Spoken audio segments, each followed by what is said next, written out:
Estávamos aguardando o horário para darmos início à nossa escola dominical. Queremos desejar a todos um bom dia, um dia abençoado. Que todos vocês que estão nos assistindo tenham realmente um dia com o Senhor Jesus, um dia abençoado, um dia cheio de graça. Queremos falar inicialmente da nossa programação. Nesse tempo de aflição, tempo de estarmos recolhidos, nós temos a nossa programação na quarta-feira, às 19h30, um estudo bíblico e oração, cada um orando individualmente nos seus lares. Também hoje, que é domingo, aos domingos, às 9 horas, a nossa escola dominical. E no domingo também, às 19 horas, o nosso culto. Todos vocês estão convidados a estar participando. Nós queremos informar também e pedir aos irmãos que estejam enviando seus pedidos de oração, quer seja para o contato com o Zanini, o neto, ou diretamente para mim, no meu telefone, ou no WhatsApp, ok? Meu telefone é 149-8157-0162. Repetindo, 149-8157-0162. Muito bem, vamos ao nosso estudo de hoje, a nossa escola dominical. E nosso estudo hoje se encontra lá, inicialmente, em 1 Crônicas, capítulo 22, versículos de 6 a 16. Basicamente, vamos ler 3 textos fazendo esta introdução com 1 Crônicas 22, de 6 a 16, que diz assim: Então chamou a Salomão, seu filho, e lhe ordenou que edificasse casa ao Senhor, Deus de Israel. Disse Davi a Salomão: Meu filho, tive intenção de edificar uma casa ao nome do Senhor, meu Deus. Porém, a mim me veio a palavra do Senhor dizendo: Tu derramaste sangue em abundância e fizeste grandes guerras. Não edificarás casa ao meu nome, porquanto muito sangue tens derramado na terra na minha presença. Eis que te nascerá um filho, que será homem sereno, porque lhe darei descanso de todos os seus inimigos em redor. Portanto, Salomão será o seu nome. Paz e tranquilidade darei a Israel nos seus dias. Este edificará casa ao meu nome. Ele me será por filho e eu lhe serei por pai.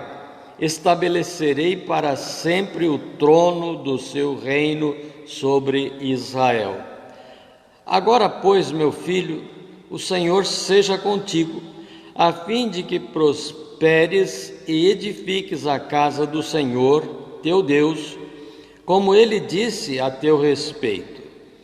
Que o Senhor te conceda prudência e entendimento, para que, quando regeres sobre Israel, guardes a lei do Senhor teu Deus. Então prosperarás e se cuidares em cumprir os estatutos e os juízos que o Senhor ordenou a Moisés acerca de Israel. Sê forte e corajoso, não temas, não te desalentes. Eis que com penoso trabalho preparei para a casa do Senhor 100.000 talentos de ouro e 1.000.000 de talentos de prata, e bronze e ferro em tal abundância, que nem foram pesados. Também madeira e pedras preparei, cuja quantidade podes aumentar. Além disso, tens contigo trabalhadores em grande número, e canteiros, e pedreiros, e carpinteiros, e peritos em toda sorte de obra, de ouro e de prata, e também de bronze e de ferro, que se não pode contar. Dispõe-te, pois, e faze a obra do Senhor, faze a obra, e o Senhor seja contigo. Até aí o 16, né? Nós temos neste texto um relato de Davi, de tudo quanto acumulou durante os seus 40 anos de reinado. A maioria do que ele acumulou provém de despojo de guerra. Veja o início do texto, quando ele diz que o Senhor disse a ele que ele não poderia construir a casa porque ele fez muita guerra, ele derramou muito sangue. Então a maior parte do que ele tinha guardado, e não era pouca coisa não, era muito ouro. A gente lê o texto e não tem a mínima ideia de quanto que Davi, acumulou nos seus 40 anos de reinado. Então Salomão é quem vai edificar o templo. É interessante notar que quando Davi chama Salomão para uma conversa, ele tinha entre 12 e 15 anos. Era um menininho, era um adolescente, e já com uma responsabilidade enorme sobre os seus ombros. Ele só vem assumir o reinado aos 20 anos de idade. Então veja, Salomão é quem edifica o templo. E esse templo era o prédio mais proeminente da cidade. Foi edificado no Monte Moriá ou Monte Sião. Ali realmente significa redenção. O lugar onde foi construído o monte foi onde Davi ofereceu sacrifício a Deus e interrompeu o castigo sobre a cidade de Jerusalém. É bem provável que tenha sido o mesmo lugar onde Abraão levou seu filho Isaque para oferecer em sacrifício, e que Deus, no momento, providenciou para que Isaque não fosse sacrificado. Ele fez isto em obediência a Deus. Foi naquele mesmo lugar que Deus apareceu a Davi.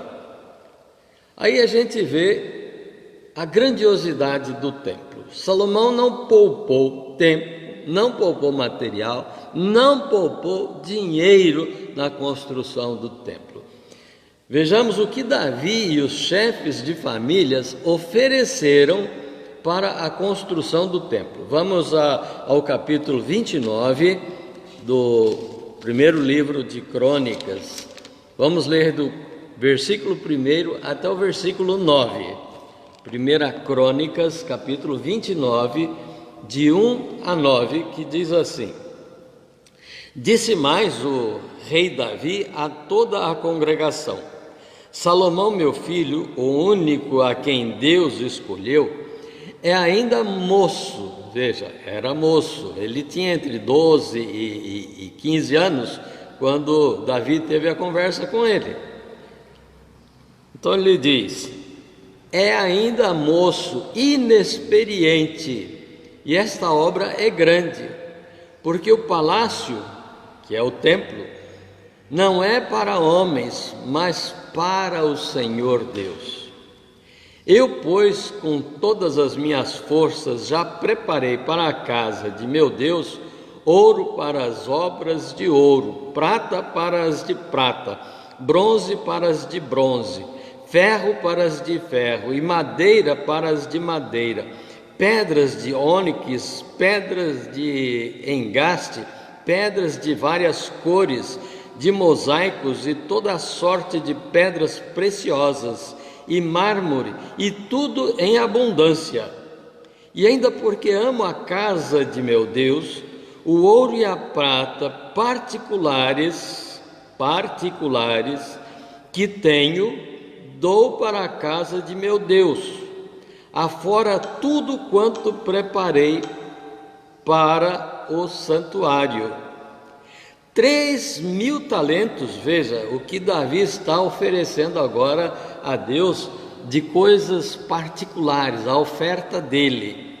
3.000 talentos de ouro, do ouro de Ofir, e 7.000 talentos de prata purificada, para cobrir as paredes da casa.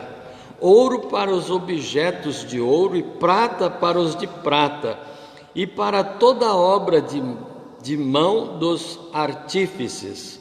Quem, pois, está disposto hoje a trazer ofertas liberalmente ao Senhor?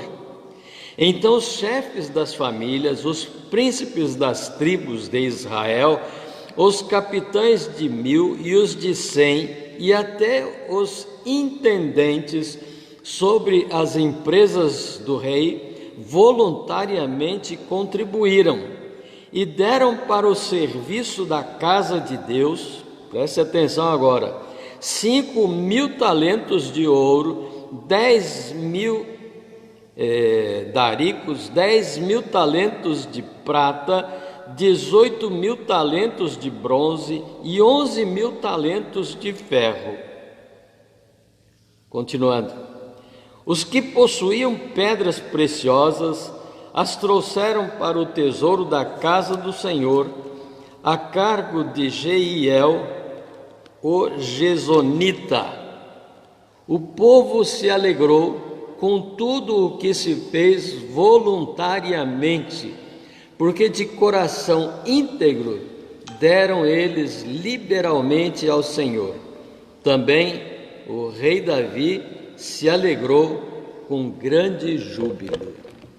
Veja, meus irmãos, aqui temos também uma descrição de tudo aquilo que Davi tinha e que doou para a construção do templo. Também o povo ofertou, e ofertou em abundância. Se nós fizermos uma conta de conversão de todos os valores ofertados, ouro e prata, ferro e tudo mais, nós vamos chegar a uma quantia absurda mesmo. Eu estive pesquisando na internet para ver se existia algum cálculo a respeito de tudo que foi ofertado. Achei. E aí fiz uma conversão, porque o que eu achei foi feito em 2011. Aí converti para valores de hoje. Você vai ficar estarrecido ao saber de quantos reais foram ofertados. Mas nós precisamos ter um cuidado para não pensarmos assim, é muito dinheiro.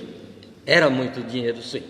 Mas nós temos que fazer um paralelo entre a lei da oferta e procura. Naquela época, ouro, prata era em abundância. Todo mundo tinha ouro, todo mundo tinha prata e tinha em abundância. Mas se nós fizermos esta conversão, você fique sentado para não levar um susto, seria 87 bilhões de reais. Sabe o que é isso? É dinheiro que não acaba mais. Mas temos que levar em conta a questão da oferta e procura.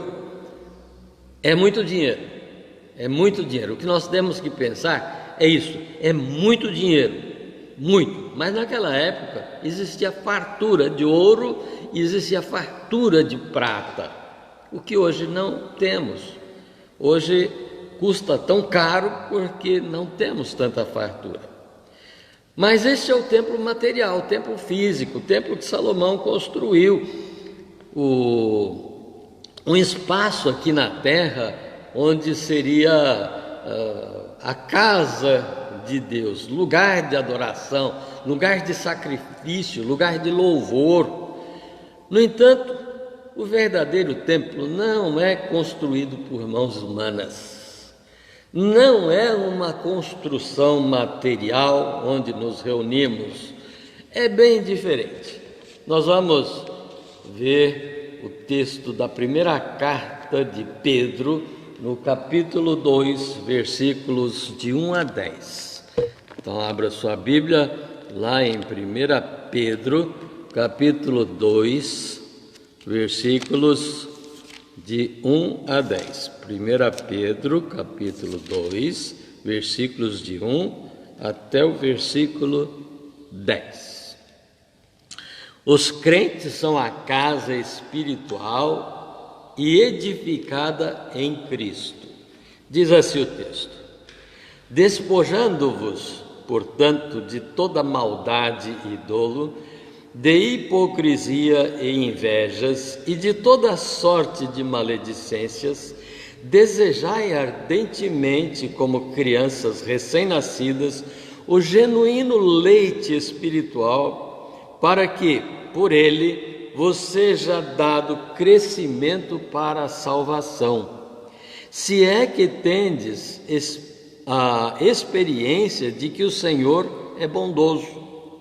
Chegando-vos a ele, a pedra que vive, rejeitada sim pelos homens, mas para com Deus eleita e preciosa. Também vós mesmos, como pedras, agora preste atenção, hein? Também vós mesmos, como pedras que vivem, sois edificados casa espiritual, para serdes, o quê? Veja, sacerdócio santo, a fim de oferecerdes sacrifícios espirituais agradáveis a Deus por intermédio de Jesus Cristo. Por isso está na Escritura: eis que ponho em Sião uma pedra angular, eleita e preciosa, e quem nela crer não será de modo algum envergonhado. Para vós outros, portanto, os que credes, é a preciosidade, mas para os descrentes, a pedra que os construtores rejeitaram, essa veio a ser a principal pedra angular, e pedra de tropeço, e rocha de ofensa, São estes os que tropeçam na palavra, sendo desobedientes para o que também foram postos. Vós, porém, sois raça eleita, sacerdócio real, nação santa, povo de propriedade exclusiva de Deus, a fim de proclamardes as virtudes daquele que vos chamou das trevas para a sua maravilhosa luz. Vós sim, que antes não erais povo, mas agora sois povo de Deus, que não tinhais alcançado misericórdia, mas agora alcançastes misericórdia. Um esclarecimento. A gente fala bastante sobre Monte Sião e Monte Moriá. Os dois são a mesma coisa. E aí a pergunta fica: onde fica? Já já eu vou responder a esta pergunta, que talvez seja uma curiosidade de muitas pessoas, né? Mas nós podemos dividir esse texto em duas partes. Na primeira parte, o apóstolo Pedro nos faz uma advertência para que deixemos o pecado. Na segunda parte, ele descreve Cristo e a sua igreja sob a figura de um templo espiritual. Então vamos ver a primeira parte, fazer uma análise e vamos estar pensando em algumas palavras que são colocadas e que estas palavras são essenciais no texto. Ele fala sobre despojar. O que é despojar? É livrar-se de alguma coisa, né? É livrar-se de algo. Em seguida, tem uma palavra aí, portanto. Portanto. Parece que sem grande significado, né? Mas nos dá o sentido de voltar ao que era antes, ou seja, uma vida pura e sincera, deixando os vícios terrenos. A seguir começa uma lista de vícios que nós devemos deixar, mas esses vícios que ele coloca aqui, eu creio que engloba todos os pecados. Por exemplo, maldade. O que é maldade, né? Todo tipo de maldade. Um crime é maldade, um assassinato é maldade, uma mentira é maldade, né? Uma falsidade é maldade, toda sorte de atividade degradante, toda sorte de atividade má, toda sorte de atividade perversa, nós devemos estar deixando. Dolo ou dolo, né? O que vem a ser isto? É engano, é ludibrio, é traição, é estar fazendo emboscada, pensando e arquitetando uma emboscada para que alguém caia em alguma coisa. Veja como Jesus elogiou Natanael, porque nele não havia dolo, não havia esperteza negativa, não havia esperteza destrutiva, não havia falsidade maliciosa nele. Natanael, ele era uma pessoa pura, uma pessoa sincera, uma pessoa honesta. Hipocrisia. O que vem a ser hipocrisia? É fingimento, ser o que não é, se passar por uma outra pessoa. Isto é hipocrisia. A hipocrisia é um dos atributos da antiga natureza não regenerada do homem. Precisamos deixar a hipocrisia. Inveja. Quantas pessoas têm inveja no seu coração? Inveja do vizinho, inveja do colega de trabalho, inveja disso, inveja daquilo, enfim. É o mesmo que ciúme. Inveja e ciúme é a mesma coisa, que é uma das obras da carne. E mais, o texto diz toda sorte de maledicência. Sabe o que é maledicência? Fofoca, difamação, calúnia, são os pecados da língua. Com a língua nós abençoamos, mas com a língua nós também amaldiçoamos. E em seguida o apóstolo Pedro nos mostra o que devemos desejar. O que é que nós devemos desejar realmente, né? O puro leite espiritual que nos leva à santificação, isto é, sem nenhum elemento adulterador. E quantos realmente, ao fazer a ordenha, coloca um pouquinho de água, coloca um pouquinho de não sei o que, um pouquinho mais para aumentar. Isto adultera o leite e nós precisamos desejar esse leite que é puro, sem nenhum elemento adulterador, sem mistura de ideias práticas, pagãs, enganadoras, o que tem acontecido muito ultimamente em pregações de falsos mensageiros.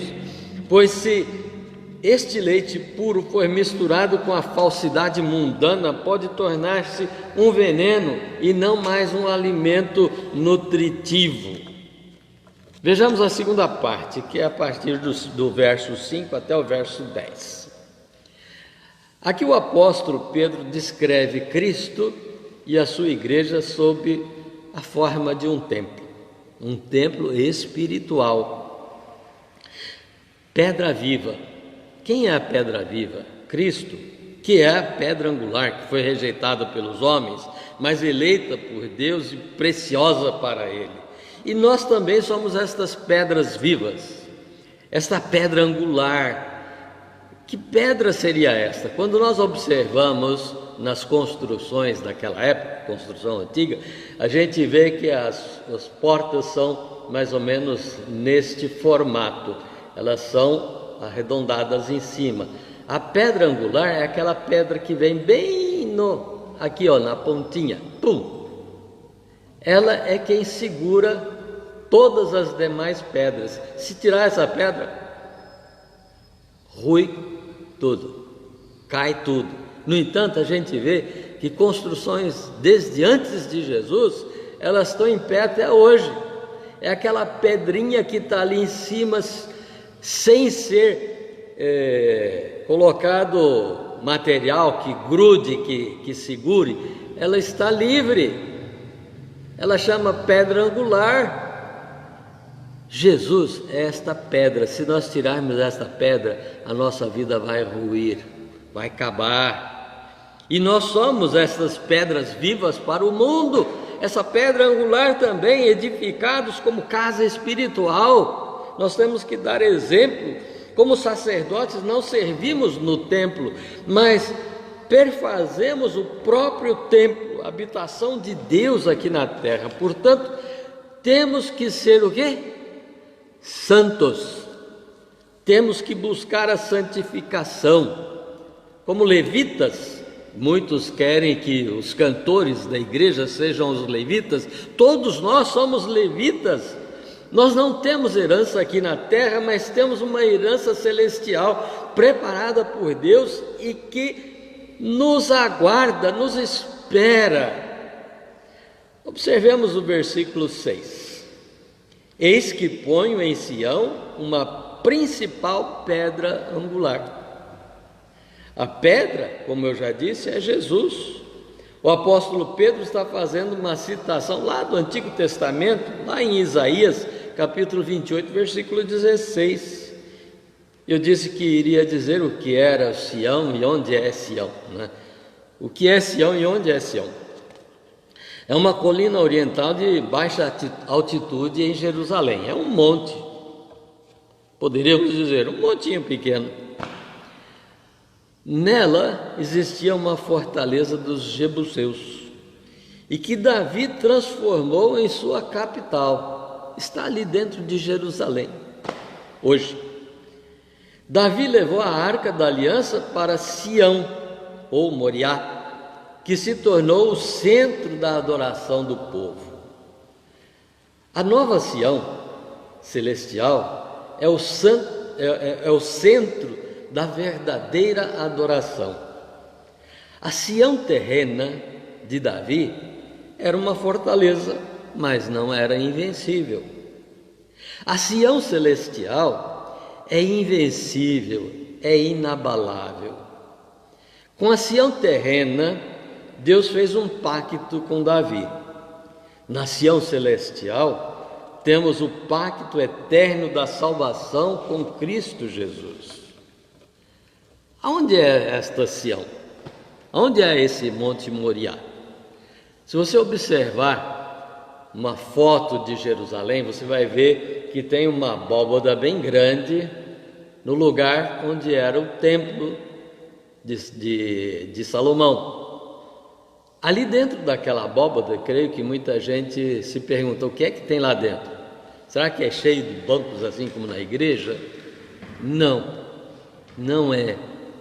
Ali dentro está a ponta, o cume do Monte Sião, ou do Monte Moriá.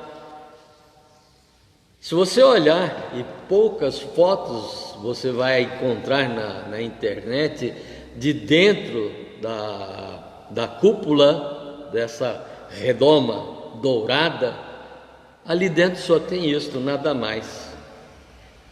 É dali que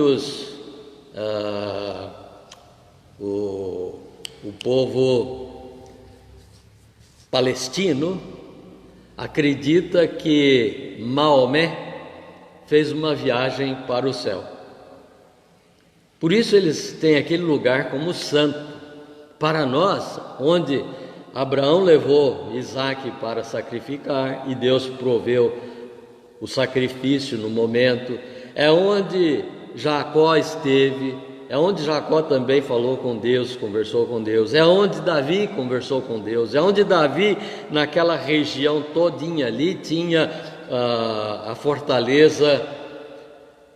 Enfim, para nós é um lugar, mas o que nos interessa é o nosso coração, não aquele monte, não aquele monte. Aquele monte é um monte, ele tem um significado importantíssimo para nós, tem, e para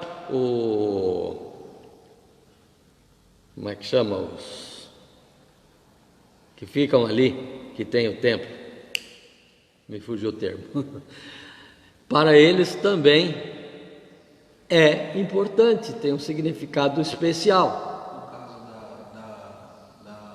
da mulher que falou com Jesus também lá no Monte Moriá, sim, ali. Então veja que tem um significado muito grande.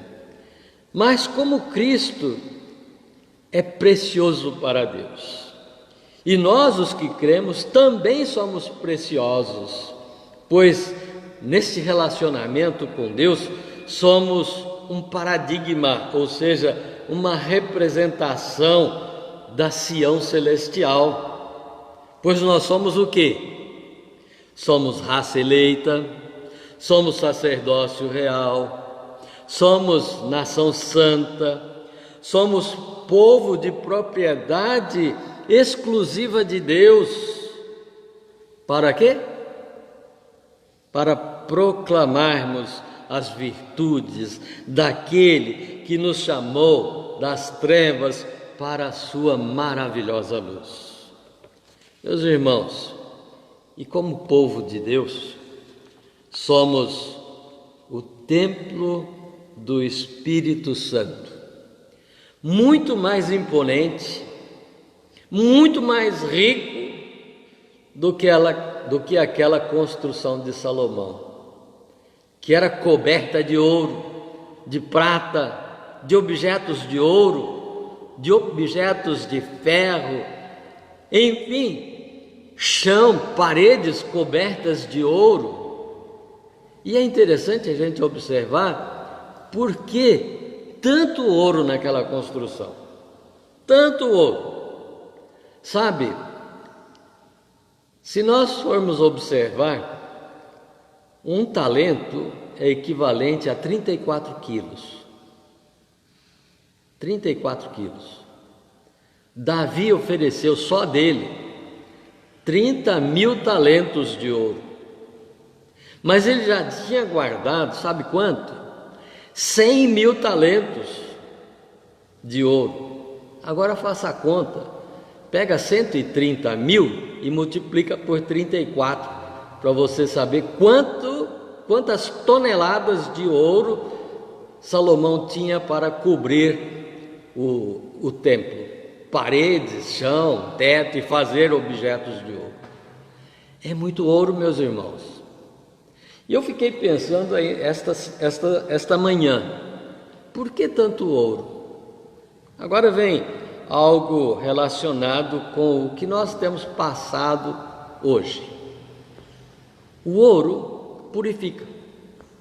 Se você observar que os gaúchos, quando eles estão tomando chimarrão, eles têm um canudinho, e na biqueira daquele canudinho, um espaço mais ou menos assim, ele é recoberto de ouro, é banhado a ouro.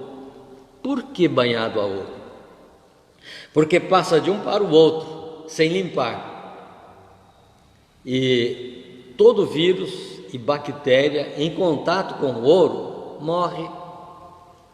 Então eu posso tomar aquele chimarrão utilizando aquele mesmo canudinho, o chimarrão é quente, na hora que eu vou passar para o próximo, ele está tão quente que ele seca. Ao secar, as bactérias e vírus que estão ali que eu deixei, morrem. O outro vai tomar o chimarrão sem se contaminar. E eu fiquei pensando, realmente, tinha partes no templo que era coberto o chão de ouro. As pessoas entravam ali, mas não contaminavam o templo com bactérias e vírus. Mas o que tem a ver isso conosco hoje? Eu não estou dizendo que por sermos pertencentes a Jesus, que nós vamos estar livres, não. Nós precisamos tomar os cuidados necessários para não sermos contaminados. Mas somos incontaminados pelos vírus do pecado. Pelo vírus do pecado. Quanto ao vírus que está correndo aí, todos nós temos a obrigação de nos cuidar. Como igreja, nós somos, então, esse templo espiritual que prefigura a Sião celestial, porque lá não vamos entrar com pecados, os pecados não vão suportar este templo espiritual que é de Deus, que é de Jesus. E dessa forma os louvores, a adoração e os sacrifícios estão em nós mesmos.